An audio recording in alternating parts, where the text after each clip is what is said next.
Hey everyone, today on the final bar, the S&P 500 remains above that crucial neckline at 4350. Is that enough to suggest a reversion back to retest the previous highs? We'll also talk about which charts are maybe most impacted by events that continue to evolve in the Middle East. Finally, we'll talk to Adam Turnquist of LPL Financial coming to us from Wisconsin. Do energy stocks have more gas left in the tank? Ladies and gentlemen, this is the final bar.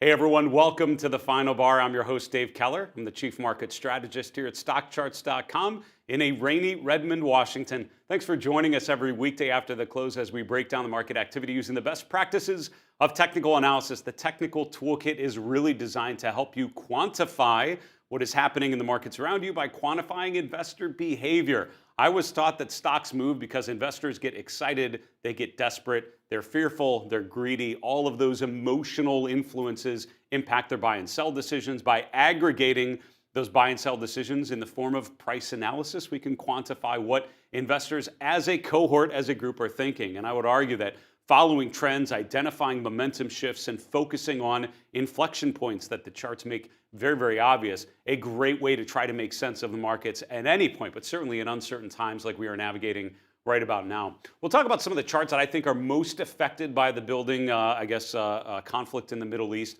I've gotten a lot of questions recently about which stocks and what areas to focus on. We'll talk about a couple of the potential impacts. You're certainly seeing some markets move very quickly here so far this week. We'll talk about the S&P remaining above that 4350 level. And today we have a really good guest. Adam Turnquist is the Chief Technical Strategist at LPL Financial. Has some good charts that he is using to try to describe what is happening and focus on the potential outcomes here in the fourth quarter as we continue on. Let's get to our market recap, see what happened with the charts today. Before we do so, I want to answer a question we asked you recently in our polls. So make sure you follow us on the social medias. And of course, subscribe to our YouTube channel so you won't miss the next poll. We asked you recently, where will the S&P 500 be as of December 31st, 2023? And bear in mind, I do not expect any of us to know that answer. And if anyone says they know where the S&P will be, they are lying to you or lying to themselves or both. The idea of this is to force you to think about different outcomes, right? What would it mean if the S&P gets above 4,800? What would it mean if the S&P ends the year below 4,200? What would happen in some of those middle of the road answers? Most of us, actually that's not true. The most common answer, I guess, 39%, between 4,500 and 4,800. Let's look at a chart of the S&P 500, just kind of see where things are at. So what's interesting is some of these answers very quickly get off the viewable area. We're going north of 4,600, which would take us beyond the chart here. Let's bring in a little more data so we can sort of talk about a potential retest of the previous highs. There's the high from the end of last year, kind of underneath the legend there around 4,800. That's where we topped out just before 2022 sort of got going. The S&P made a brief new high in January of 2022 and then began that downtrend into the low in October of that year. From there, the last 12 months, and we're right about at that 12-month anniversary of that low from October of 2022. For now, we're obviously quite a bit higher, but we've stalled out here. So the questions were between 4,500, which would basically be near the previous high, the swing high from the end of July, back to all-time highs. Do we make a new all-time high? And only 21% of us said that that was the likely outcome. Between 4,200 and 4,500, we had a quarter of responses. And 4,200 noteworthy because that is the 200-day moving average. That's that level of support, kind of that line in the sand that we've talked about. And I only got 16% of us that would say we would finish the year below 4,200. Now, I would probably write that scenario off only because there's such a consistent pattern of rallies in the fourth quarter. The idea that we would go down and stay that low, even with November and December, where you tend to have quite a bit of strength, I think unlikely, certainly possible, but much less likely. I probably would say, and this is what I said at the beginning of the year, I think my year-end target was like 4,400. I'll have to go back to the tape in January and see what I said, but that sounds about right to me, which would mean I would put myself in sort of that between 42 and 4,500. I think that's a reasonable bet. And what that would include would be obviously further deterioration. Again, I will follow the trends as I suggest that you all do every day when we do the show. But for me, I certainly see some further downside potential. The bounce that we've seen, I think, is showing all the signs of a counter trend rally. But let's get to the charts and see what actually happened in the major markets today. The S&P 500 finished the day up about 0.4%. A lot of that came in the last 2 hours of trading. About 2 p.m., it was looking like a pretty rough afternoon. We were sort of at the lower level for the day. We actually had a nice rally going into the close, which pushed the S&P just above 4375, and again, that's up about 0.4% from yesterday.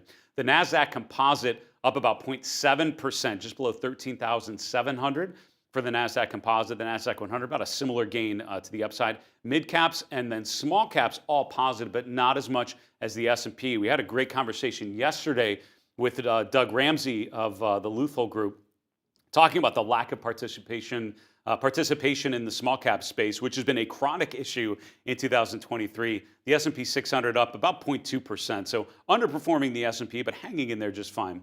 The only red we see on this front page is the VIX, which continued to push lower. Not quite to the 16 level, but getting closer and closer. So the VIX touching 20 just recently here in the last couple weeks, but then coming back quite a bit. So, again, when people ask me, are you bullish or bearish, generally speaking, the way I've generally described it is forget about the tactical time frame, more of the long-term time frame.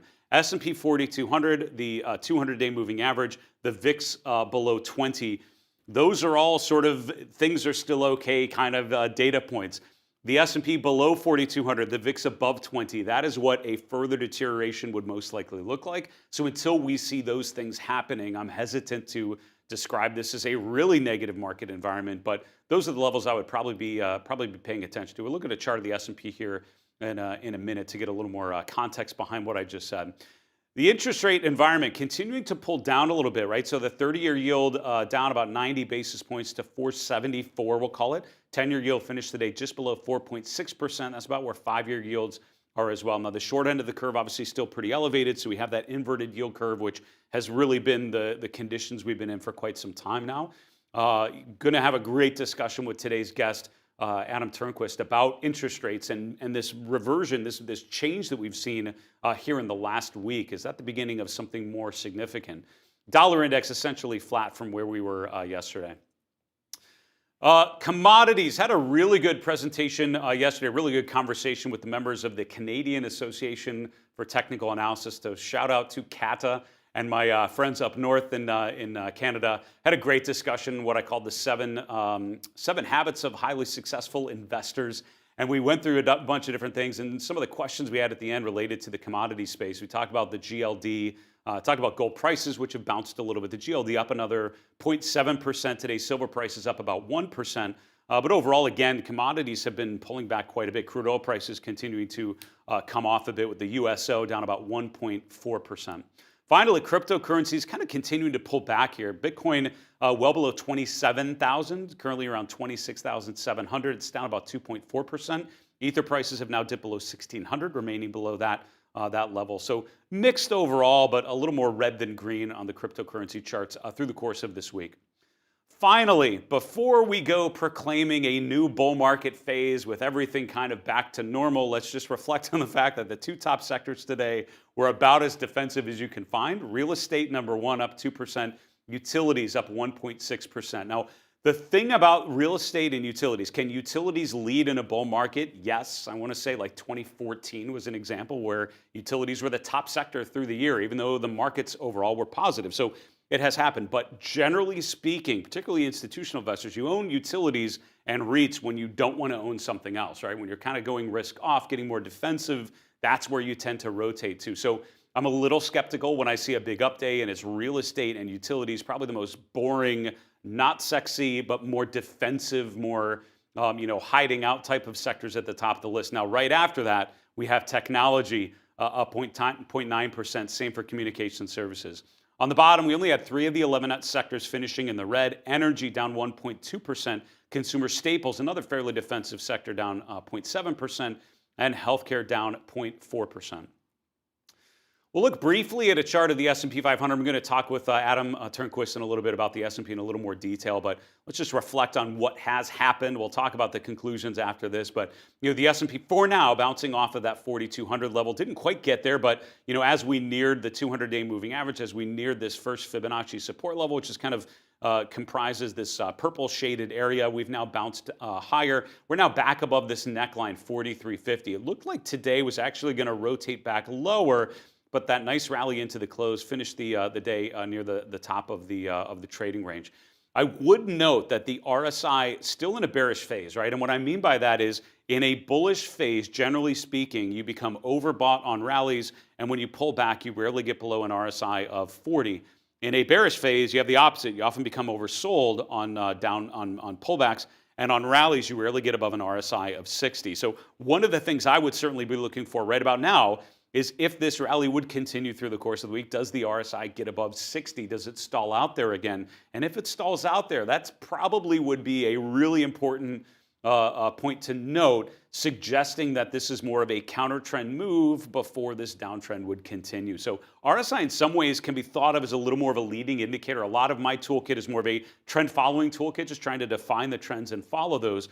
But RSI is one area of my own toolkit, which I think of as more of a leading indicator, telling you a little bit about the momentum characteristics underneath the hood. And for now, I would say still more in that bearish range. Breadth indicators, as we've talked about in recent weeks, became very negative, very bombed out. The percent of stocks above their 50-day moving average went down below 10%. The one I want to point out today, though, is this one. When I think about a market, when I think about a chart, I tend to think, what is the primary trend? And what that for me means is, what is the main trend on the time frame that's most important to me? That's the main thing I'm trying to figure out. For me, the primary trend on the S&P appears lower because we're making a pattern of lower lows and lower highs. And as long as that keeps happening, I'm going to think more with the mindset of a downtrend until we see some change. And one of those things I think we could see that I'll be looking for is if this indicator, which is the percent of stocks above their 200-day moving average, it bottomed out around 35, 36% earlier this month. It's now popped up a little bit to around 44%, but it remains below this pink dashed line, which is at 50%. In general, when this indicator is below 50%, that tells me to be thinking more bearish. When it's above 50%, it tells me to think a little more bullish. Now, this is not a perfect indicator. It is more of a general way of thinking about trends out there in the market. But when over half of the S&P members are still below their 200-day moving average, that doesn't feel to me like a market that's in a big accumulation phase. That tells me at best we're kind of rallying off a pretty weak position. So this might be one of those indicators, along with some of the other breadth indicators we've talked about, to watch for a move to the upside.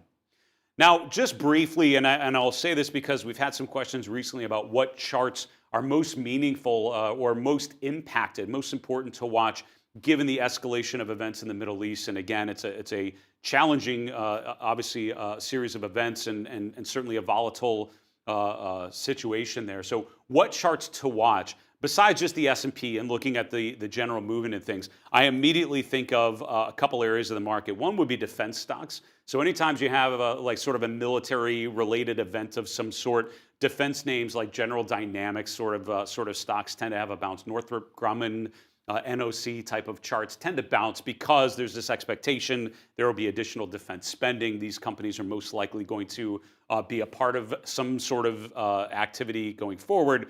And so as a result, you get a bounce higher. I think one of the charts to watch here would be the ITA. This is the iShares Aerospace and Defense ETF. Now, again, what definitely has happened is we've had a change of character. And what I mean is the market was looking a certain way as of last Friday. Monday we come in, we obviously gap higher. A lot of events happened over the weekend. Still sort of additional data points and additional news flow coming rapidly. But overall, you've had the gap higher and then a continued move to the upside. What's interesting, though, is these are stocks that were actually underperforming by quite a bit. If you look at the ITA from March to early October, just a consistent underperformer. And that's because these stocks were basically in a basing pattern, in a sideways pattern, while the major markets were actually rallying into a peak in June, July, August. Now we've actually broken down out of that base, and while the S&P and NASDAQ are pulling back, these had already sort of led the way lower, so also underperformed during the market pullback. Now we're seeing a bit of a mean reversion, I would say, for now, but note that we're still below the 50-day moving average, which is sloping downwards. We're still below a descending 200-day moving average. We've not made any sort of higher low. So again, the initial reaction is what we're seeing here. I think the more longer term impact is you see what happens after this initial gap higher. And for now, again, getting above the 50-day, that's sort of the alert that I have set to see if it continues to push to the upside. But that is one area of the market you usually see a reaction. We're certainly seeing that as expected. Gold and gold stocks are usually another sort of go-to place. And this is more sort of in the defensive side, right? What types of charts would tend to thrive if people are getting defensive or people are sort of going to a safe haven. Gold has not been a particularly effective safe haven recently because it's been struggling when stocks have been struggling. It's been selling off here in August and September, while the S&P and the Nasdaq have done so as well. So you are seeing that bounce in the GLD. You're seeing a bounce in gold stocks as well. The GLD, again, I would argue though, still very much in a bearish phase. We're below that Fibonacci resistance and now support level that became resistance. This was the support in June, and in August we broke down there, actually gapped down through there in late September. We've now rallied, but again, we're still below that level. We're still below the 50-day. The RSI still in very much a bearish phase, so it tells me still kind of risk off with gold, or still in a negative trend until a little more of an upside would be had.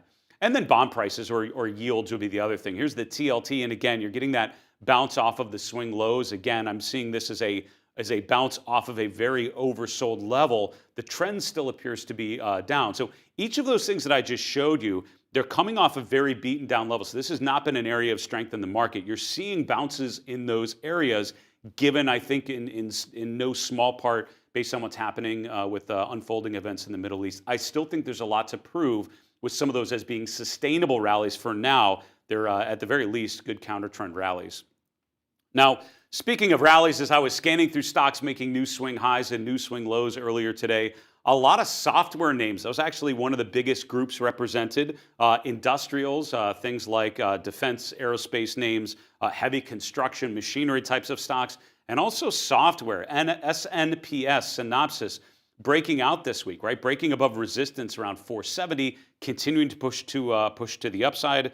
Duolingo, these are some of the more sort of emerging technology names, I guess, not the Google, Alphabet type of established names, and Microsoft, Apple type of names. These are sort of that other category of software, but a lot of these actually breaking out to the upside. I think some important charts to watch.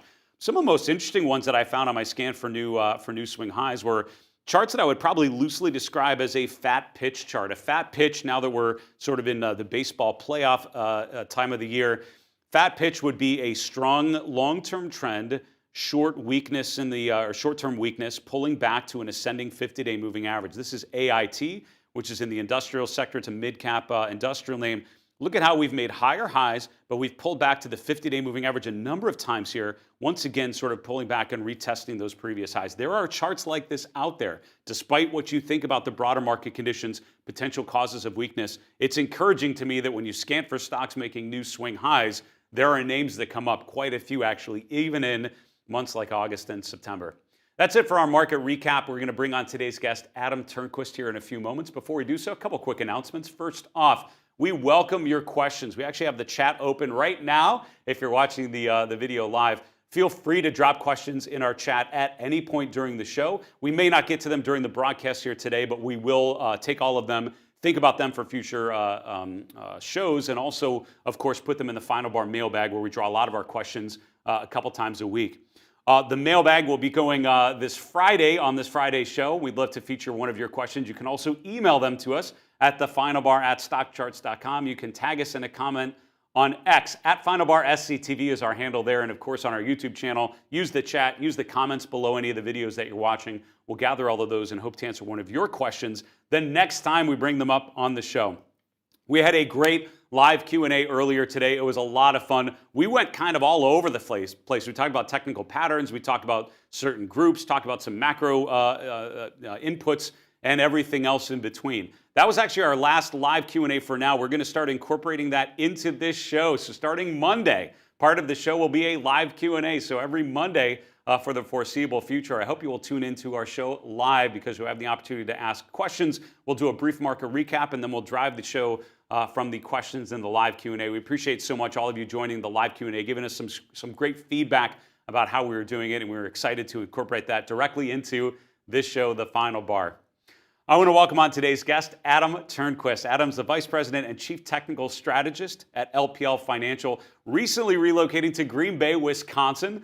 Adam, good to see you again. How are you? Hey, great to be back. Living in enemy territory, as I call it, as a Minnesota guy living in Green Bay.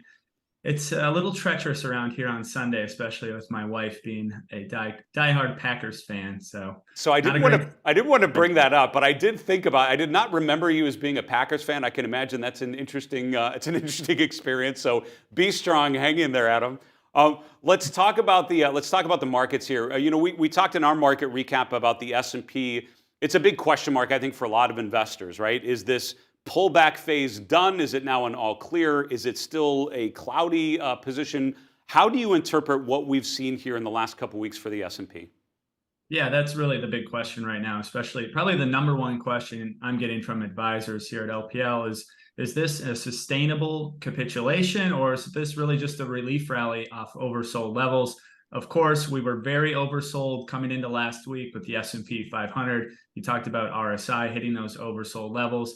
And then internally, when you look at how many stocks within the S&P 500 were oversold last week, you had just over a quarter of the S&P actually register a sub 30 RSI reading. Now, what stands out in that data is the fact that that's a pretty rare occurrence when the market is trending higher above a 200-day moving average and you get that oversold. Of course, as you know, oversold does not mean the selling pressure is over, but historically, when you go back test comparable periods, there's only been, again, those 14 periods, 12 times it was higher 6 months later, but on the SP up about 7-8%. So a good historical context, but of course, here we are looking at a pretty sizable relief rally coming off right around that 200-day moving average. Hard to ignore this price action over the last few days. We've had 4 straight days of gains, kicking off on Friday with that gap lower, above average volume, really good breadth on Friday. That carried the market to a session high close in a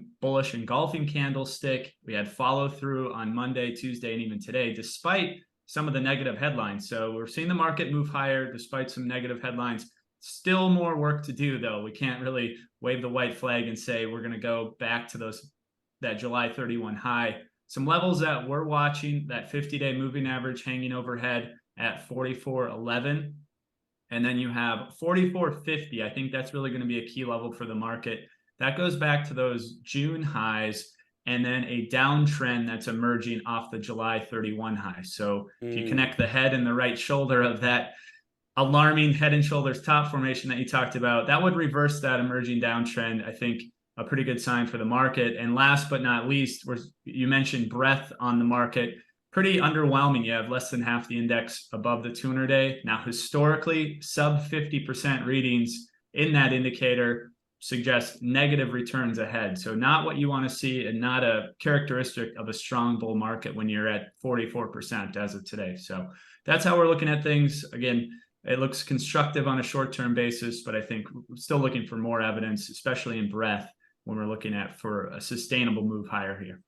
Yeah, it's a really good analysis there, Adam. And I feel like there are sometimes, I mentioned to a number of my guests, I feel like there are sometimes when the picture is very clear, it seems very straightforward. Looking back 2021, middle of the year, pretty easy, clear pattern and going higher. Mid 2022, you see signs of distribution.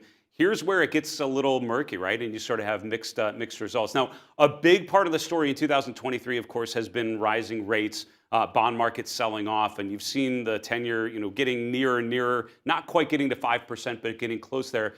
Now we've seen rates actually come off a little bit. When you're looking at the chart of the 10-year yield, what stands out to you? Right now, I think of the 10-year, and I've been telling advisors this, think of this as a trade versus a trend. Of course, we had this notable breakout above those October 2022 highs. That really changed the narrative. We talked a lot about last fall and even early this spring about how low yields will go, or at least at minimum, some containment in yields. That script has been flipped here with this breakout. That was a major technical move as that trend continues on the 10-year. On the trade basis, of course, 10-year yields were extremely overbought coming into last week. We had some failures at resistance at 490. You can see kind of those bearish candlesticks and some gaps lower. Of course, we shouldn't be too surprised. It's very overbought, kind of a parabolic move. And as you know, a lot of these moves typically retrace call it a third to 2/3 of that initial move. So I would not be surprised to see the 10-year come back, retest those October highs and that uptrend right around 430, 435, or call it. That does not necessarily mean we're going to break that trend, and that's going to be a problem for U.S. equity markets, which are negatively correlated to the 10-year. Really, really interesting, Adam. I'd love to ask you, with something like this, it's had such a run and now it's pulled back, or bond prices, of course, have just kind of cratered and now bouncing higher. At some point, we would have to admit, if rates would continue to come down, we'd have to admit, okay, now something's different. What would you need to see on this chart to tell you, okay, this isn't just a counter trend move, this is, a broader decline, whether or not we think that's a likely outcome or not? Is it below the trend line from the previous lows? Like, what would stand out to you? I think two things. First, we'd have to break that trend line that you highlighted there, right around the 50 days. So we need to cut through 430, that support level. I think that would suggest we had a failed breakout. Maybe we'll consolidate more. But to really throw in the towel and suggest that this uptrend in rates is over, I actually think you'd have to go down, take out 325. That's the lows that we witnessed. That would check the box for a new low. And if you think about the catalyst for the 10-year to get to 325, not exactly a great economic backdrop, considering that would likely mean the Fed's cutting rates, and not because they're winning inflation, likely because of a recession, imminent recession, or an ongoing recession at that point. Yeah, I would say if the 10-year is down at that point, that would be a different environment on many levels. So let's hope it doesn't come to that anytime soon. Yeah, we'd be having a much different conversation, I think. Getting to your last chart, we were talking about the energy sector. Now, this is an area of the market that, it's sort of rallying here, but stalling out a little bit. Do you see, I mentioned in the introduction, is there more gas left in the tank for energy? What do you think here? Is there an opportunity? We think so. We actually upgraded the sector last month from a neutral to an overweight here at LPL Research. We like it technically. Of course, it did stall out at overhead resistance, pulling back right around the 200-day moving average here. But you had this massive rally in energy last year, and this looks like just that consolidation phase. Typically, you'll see the breakout resume in the direction of the prevailing trend, which in this case is higher. I think this is just some consolidation and will likely hit new highs. You can see, I think most importantly on the bottom panel, when you compare the sector to the S&P 500, that's really what we're trying to capture, is that relative strength. And there was an inflection point this summer where energy started to outperform. It was basically lagging all year. Crude oil started to work. Obviously, natural gas is starting to work. And you can see that relative performance picking up. We're actually getting a golden crossover with the 50-day, getting back above the 200-day moving average, I think today, or close to that golden crossover point. So just more confirmation of relative strength. Internally, you have over 90% of energy stocks above their 200-day moving average. And then I'm not going to go into the fundamentals, but we like to say it's not your dad's energy sector anymore when you look at the balance sheet and what energy stocks are doing in terms of free cash flows and how they're reinvesting those. Really, really well said there. It's interesting. You see the magnitude of that breakout. If energy could get above there, talk about a big base to exit. Just a couple questions with the time we have left, Adam. When you're, earnings season really getting started here at the end of this week, a lot of banks coming up on Friday. I noticed financials were not one of your ideas that we talked about here today. I'm wondering where you are at as we lead into the fourth quarter of earnings. Do you have any particular expectations, or do you see this as an opportunity for further upside if companies start to report more optimism than maybe we were expecting? I think it definitely could be a catalyst, but keep in mind the dollar, right? I think that's one theme that we're going to be hearing about in earnings season coming up. And we've had the dollar move. It did pull back through 106, but there's been a big move in the dollar. That was a major theme in earnings reports and warnings from corporations back in the early 2022 period when they warned about dollar headwinds. Those could be back in some of the guidance that we will get for next year. So it's going to be an interesting earnings season as well. I think coming into it, we are oversold, so maybe that lowers the bar a little bit.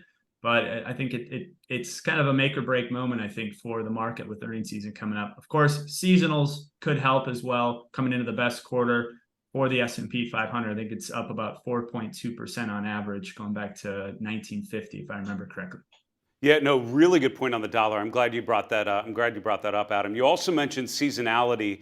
And, again, I'm sort of struggling with the fact that the fourth quarter tends to be so strong. So I hesitate to be too negative going into November, December, because that's where we've seen a lot of strength. But 2018 is an example of where we actually bottomed out, I think, in mid-December. So it's not always perfect. How important is seasonality as you are looking forward between now and year end? How does that relate to what you're seeing on the charts? It's part of the input into our decision making. I would say it's nice to know, but not a need to know basis when we're looking at the market in terms of the seasonality. I've heard other people reference it as the climate, but not the weather. I like that one. I wish that was mine, but I can't claim that one. Not sure who has it, but it certainly could be a tailwind here as we look at the market. Of course, September seasonals played out pretty much textbook, worst month for the index. Maybe we'll get another textbook fourth quarter for the S&P. Well said, Adam. I love that. We'll figure out whose quote that is, and we'll both share it. It is great to see you. Thanks for bringing some charts with you. Thanks for giving us some insights. And stay warm there. Be well, and we'll talk to you again soon. Thanks, David. That's Adam Turnquist. Adam's the Chief Technical Strategist at LPL Financial, coming to us from Green Bay, Wisconsin. Really interesting thoughts, and I love how Adam described what to think about with earnings season. Great point about the dollar. And what's interesting is I haven't heard a lot of discussions about that stronger dollar, but that can certainly impact earnings. And one of those things you don't think about if you're not looking at the currency markets too close, but that has a tendency to have far-reaching impact when companies are looking forward and giving projections for the year to come. Great take there, and I love the comments in the end about seasonality. I like to think of it in terms of headwinds and tailwinds, right? It's not an absolute, it's no guarantee, but it tells you where the tides tend to be, and it's important to remember that as you're navigating these markets. Great take and some great charts by Adam Turnquist at LPL Financial. Folks, we got to wrap the show and go to the 3 in 3. 3 charts in 3 minutes that tell the story of this market environment. Here's chart number 1. We're actually going all stocks today. I was scanning for stocks making new swing highs and lows for my premium members at Market Misbehavior earlier today, and I wanted to share with you just 3 of the stocks that came out of that process. A weekly exercise of looking for names, getting it done on the upside and the downside. It's actually pretty even in my scans between stocks making new 3-month highs and stocks making new 3-month lows, which tells me all I need to know about this indecision sort of environment that we're in. Eli Lilly is one of those stocks actually getting it done to the upside. As much as we talk about the S&P with a lot of overhead resistance, with bearish patterns that maybe still have not been validated or invalidated, a lot of questions in terms of breadth. Charts like Eli Lilly are actually breaking out. And it's always interesting to see which stocks are actually able to make new highs despite broader market weakness. Same thing like looking at the stocks and sectors that are struggling despite market strength. Eli Lilly is one of those stocks that recently bounced off of an ascending 50-day moving average. That's one of my sort of classic approaches. Look for a strong uptrend, look to a pullback, to an ascending 50-day moving average. Look to the RSI to bottom out around 40. That happened in July. It happened again here in early October. We got just below that 40 level, but overall, nice pullback to the 50-day, now making a new swing high. Just as I would say the trend in the S&P is, at a certain phase until proven otherwise, I would say the chart of something like Eli Lilly is going higher, and that's by definition higher highs and higher lows, improving relative strength. I think a lot to like on charts like that are getting it done. Let's not forget what I would say is the new defense, right? I was taught, when I was learning technical analysis, look at sort of the boring sectors like consumer staples, look at Pepsi and Walmart types of names that would be blue chip hideouts when the market gets uncomfortable. I would say the 2023 version of defensive positioning is Alphabet. It's Meta, right? It's these mega cap communication technology names that are just so stable and so well established with so many opportunities for consistent growth that they're just a good place to hide out, as opposed to some of those other sectors that are still struggling. Alphabet, I'm going to continue to post this chart where I can as a reminder that as long as it keeps going up, the trend is up, right? That's by definition. Higher highs, higher lows. Alphabet's made a new high for the year again this week. And again, the improving relative strength, the constructive momentum, all of that suggests that the uptrend is alive and well. Finally, what are the charts that don't look good? Something like Yum Brands, I would immediately think of something like Staples, right? Food products are names that have been struggling quite a bit for quite some time, right? A lot of those charts are kind of in consistent downtrends, but I think a chart like Yum Brands really shows what it means to rotate from what I call an accumulation phase to a distribution phase. What are the pieces of evidence using technical analysis on this chart that tell you this is a downtrend? Well, number one, and most simply, the chart's going lower, right? Lower highs and lower lows. Think of that as in comparison to what we saw in the first two charts just now. This is a stock that's actually going down, lower highs, lower lows. The moving averages are sloping downwards, and we're below 2 downward sloping moving averages. Look at the relative strength, which has been deteriorating now for 3, 4, 5 months. The momentum characteristics are more bearish. In bullish phases, the RSI rarely pulls back below 40. In a bearish phase, it rarely gets above 60, and that's what we've seen now over the last 4 or 5 months for something like Yum Brands. I'm inclined to avoid charts like this until I see some change of character, some sign of accumulation, some sign that this downtrend is being alleviated. For now, I'm not seeing that on charts like Yum. Folks, that's a wrap for this show. Thank you so much for joining us every weekday after the close for the Final Bar. Thanks for participating in our chat. Again, don't forget our live Q&A will start this Monday here on the Final Bar. We'll always have the chat open, so make sure you drop your comments in there as well. Special thank you to Adam Turnquist joining us from LPL Financial. For Stock Charts in Redmond, Washington, I'm Dave Keller. Be well, stay safe, have a good night.